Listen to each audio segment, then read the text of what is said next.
Minha irmã mandou uma mensagem: você não está convidada para o casamento. Adeus, perdedora.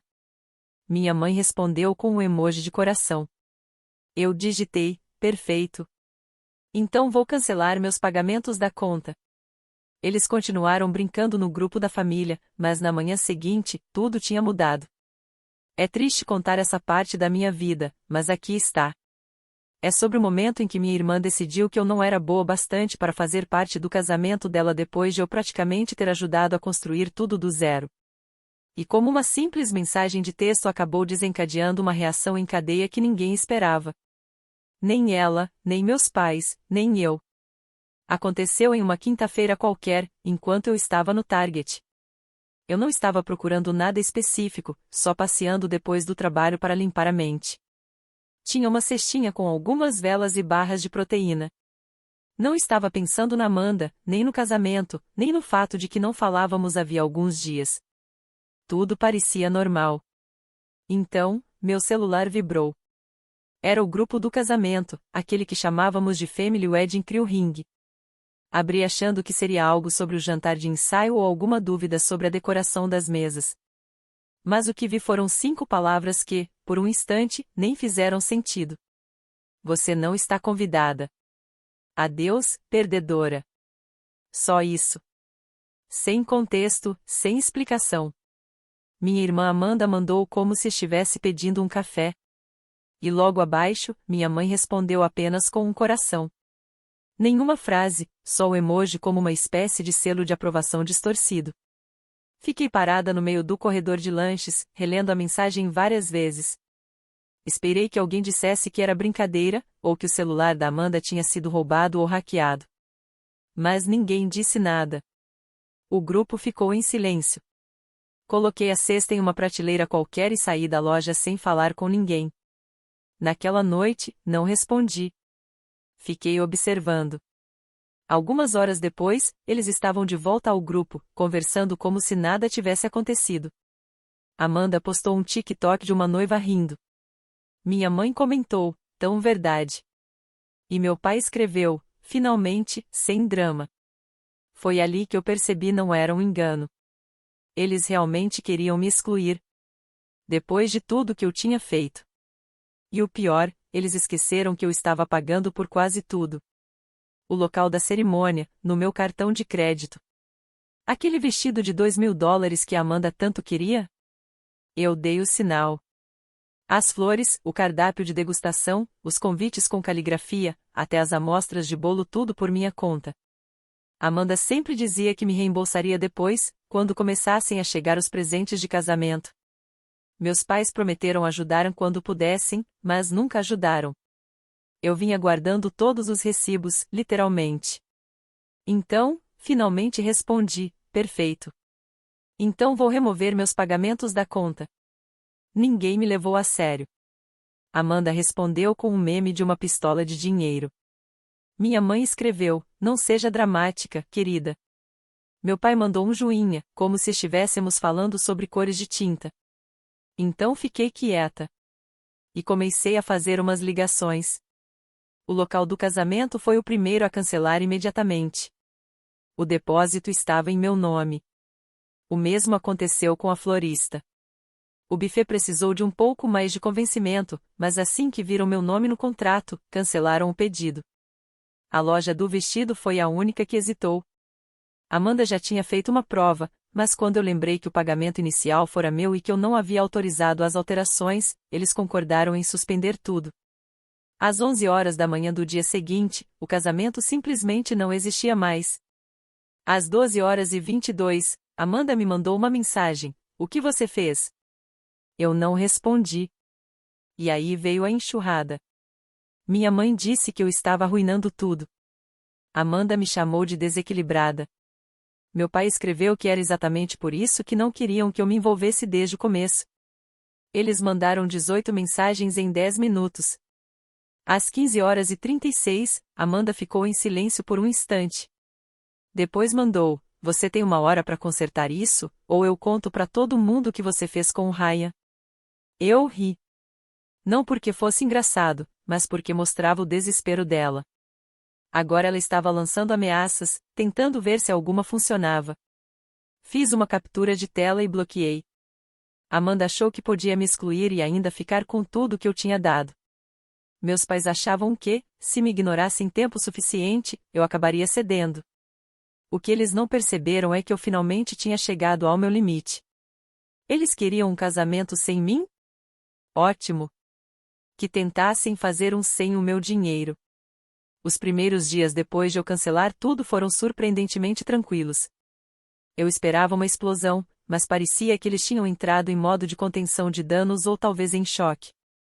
Amanda me deu unfollow em tudo, Instagram, Facebook, até no Vemo.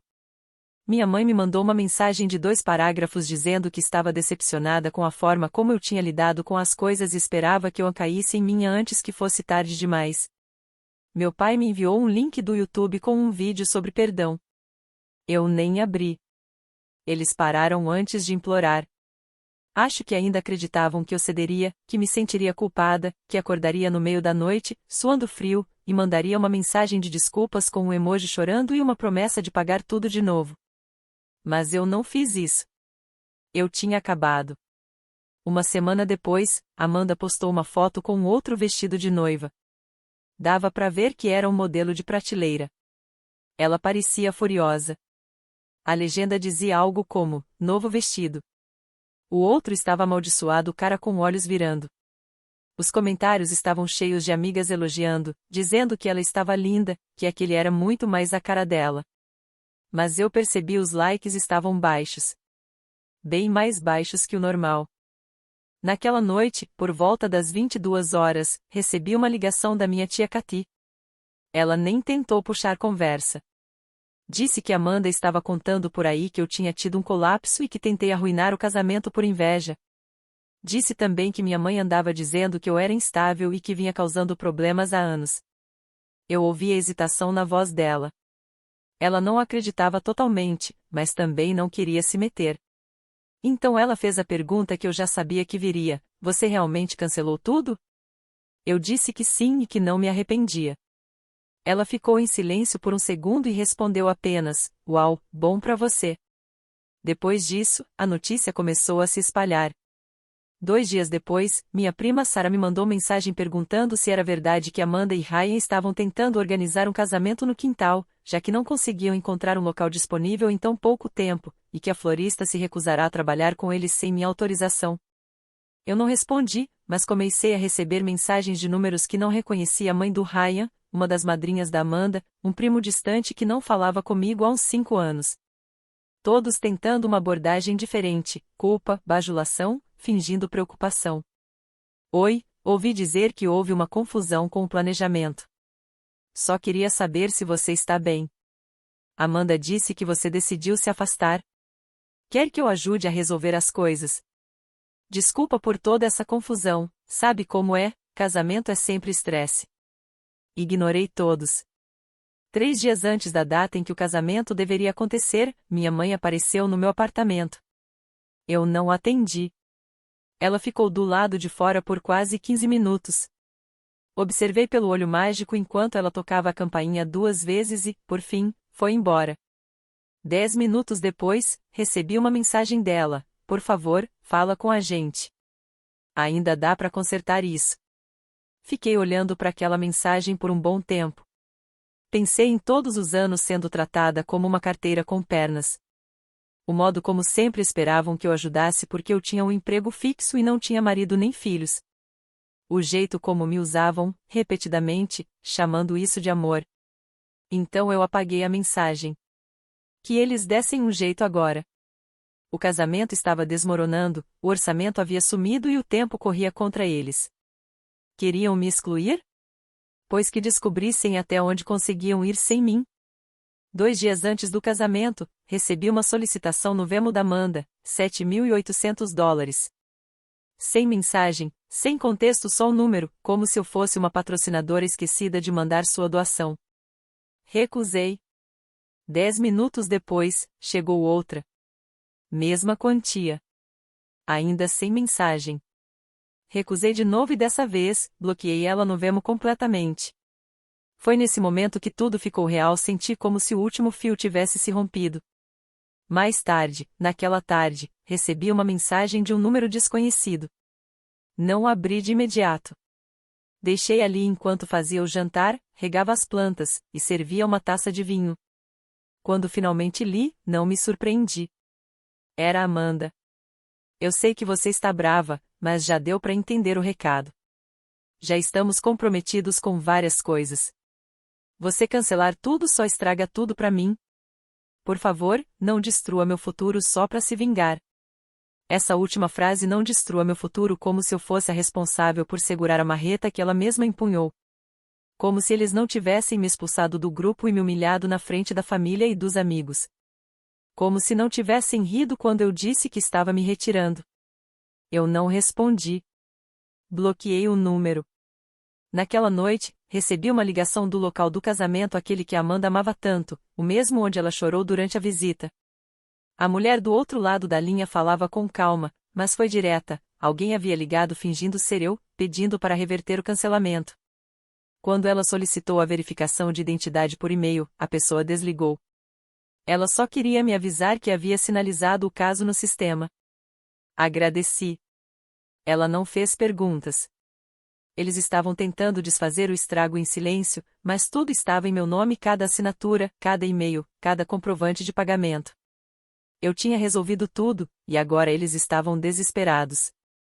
Na manhã seguinte, encontrei um e-mail longo do meu pai na caixa de entrada. Assunto: vamos consertar isso. Ele começou com um pedido de desculpas brando, daqueles que você escreve quando quer manipular alguém sem parecer que está fazendo isso. Disse que as palavras da Amanda tinham sido impulsivas, que o clima estava tenso, que a mensagem não tinha a intenção de me magoar, mesmo tendo feito exatamente isso. Depois afirmou que entendia minha frustração, mas que eu precisava ver o quadro maior. Você ainda tem tempo para corrigir isso, escreveu, como se eu fosse quem tivesse destruído algo sagrado. Terminou com uma promessa vaga de que me reembolsaria depois que a poeira baixasse. Essa parte me fez rir. Não havia mais poeira, só destroços. Mais tarde, naquele mesmo dia, Amanda postou algo nos stories do Instagram. Uma selfie em preto e branco, sem maquiagem, com os olhos tristes, segurando uma caneca de café. Por cima da foto, ela escreveu: o pior tipo de traição sempre vem das pessoas mais próximas. Ela não me marcou, não precisava. Todo mundo sabia. As mensagens começaram a chegar como uma enxurrada. Amigos da faculdade, primos distantes, pessoas com quem eu tinha falado 2 vezes em 10 anos, de repente aparecendo do nada. Oi, ouvi dizer que rolou um drama com o casamento.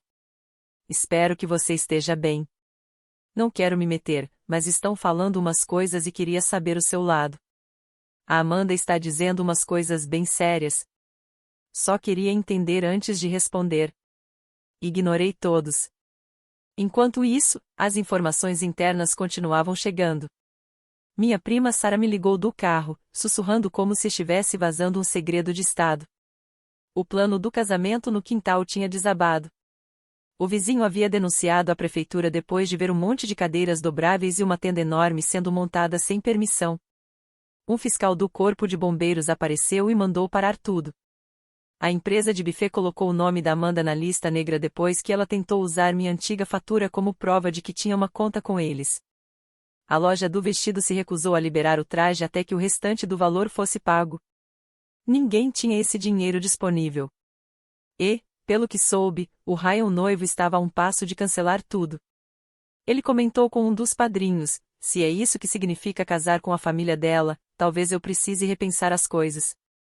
Então veio a mensagem que mudou tudo. Apareceu no grupo da família. Eu nunca saí dele, acho que eles nem perceberam que eu ainda podia ver. Mamãe, a gente não consegue fazer isso sem ela. Não dá, manda. Amanda, e daí? Vamos implorar, é isso? Papai, a gente oferece pagar o que devemos. Ela vai ceder. Ela sempre cede. Essa última frase ficou ecoando na minha cabeça. Ela sempre cede.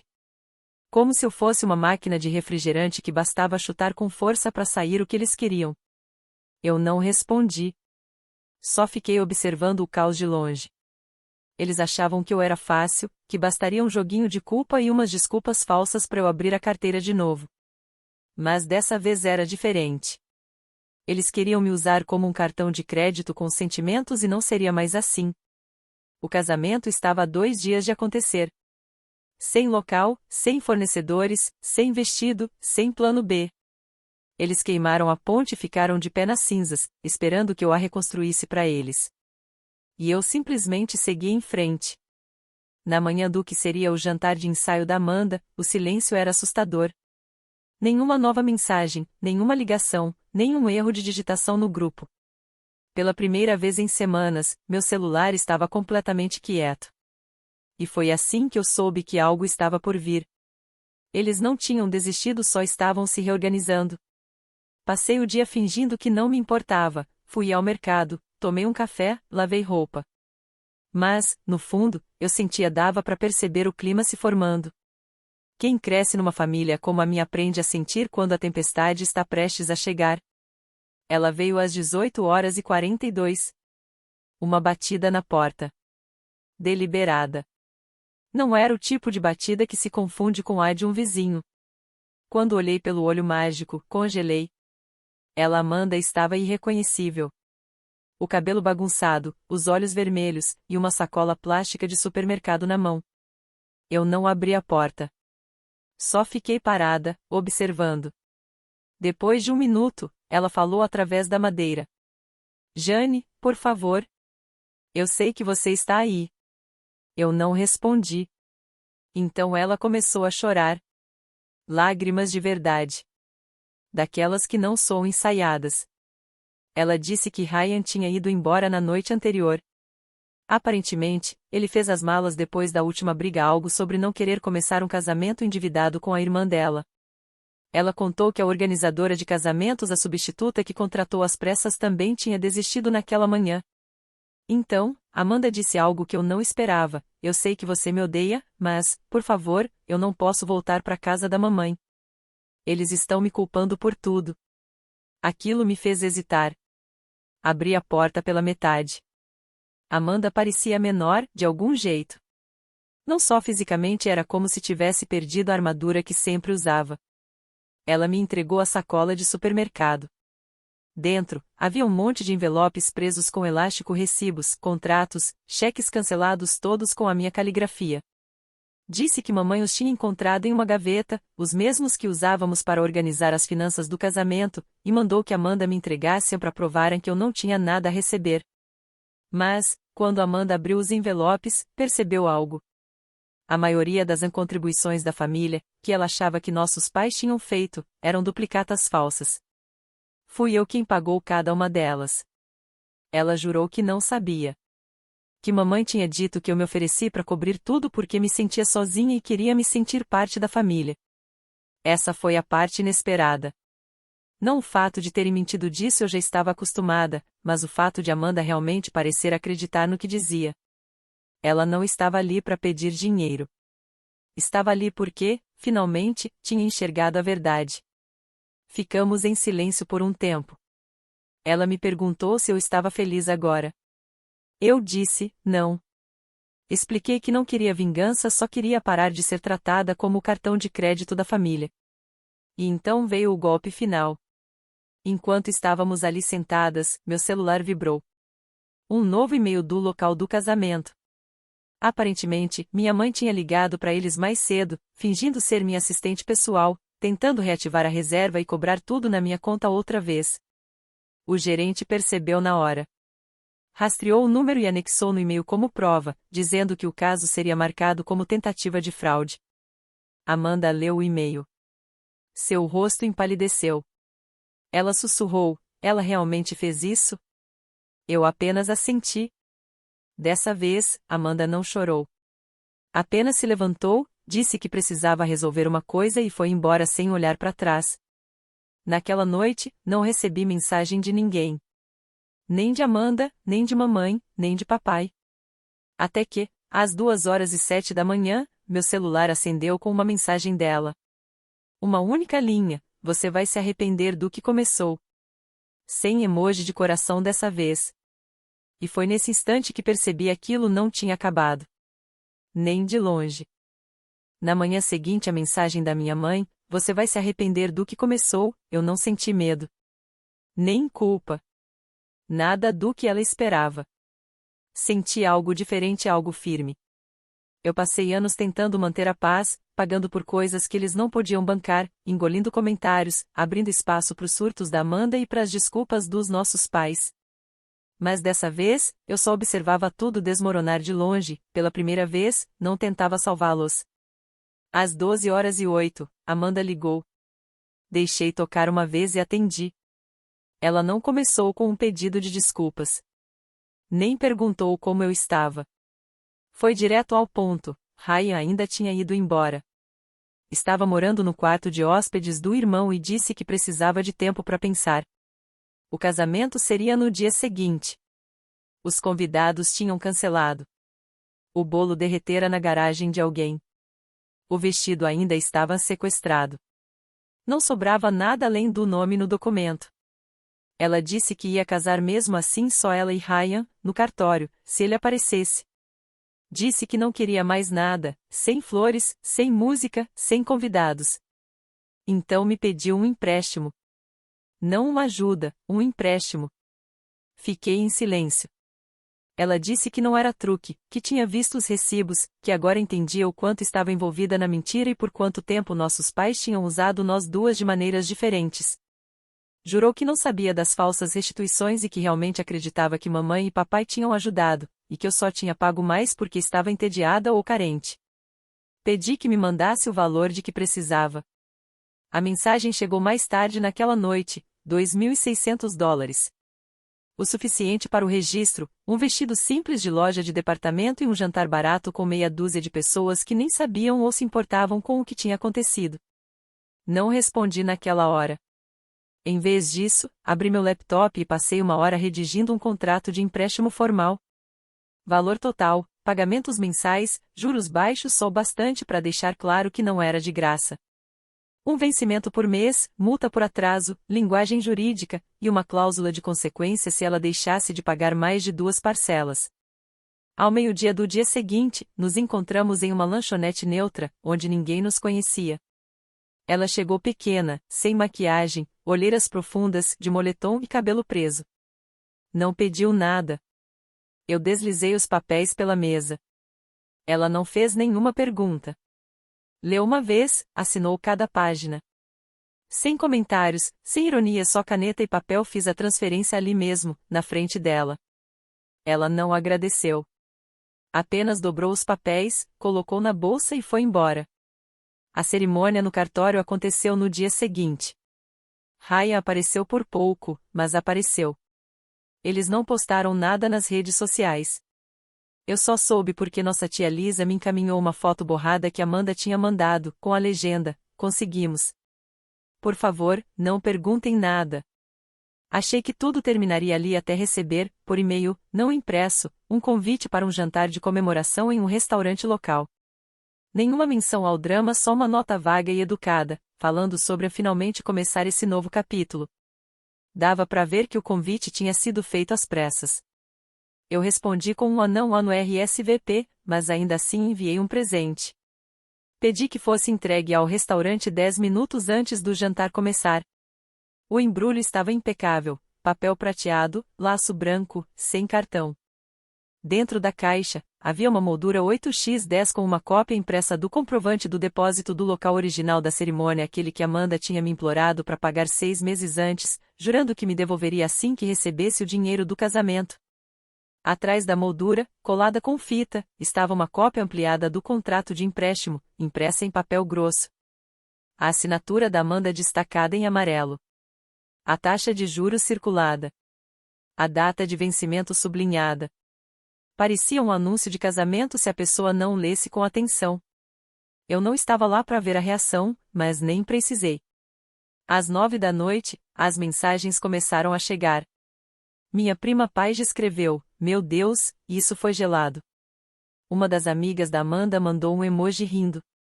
Até o irmão do Ryan me seguiu no Instagram. Ninguém podia fingir mais. Eles tinham rido quando eu disse que estava me retirando. Contaram para todo mundo que eu tinha surtado, que eu tinha arruinado o grande evento da família.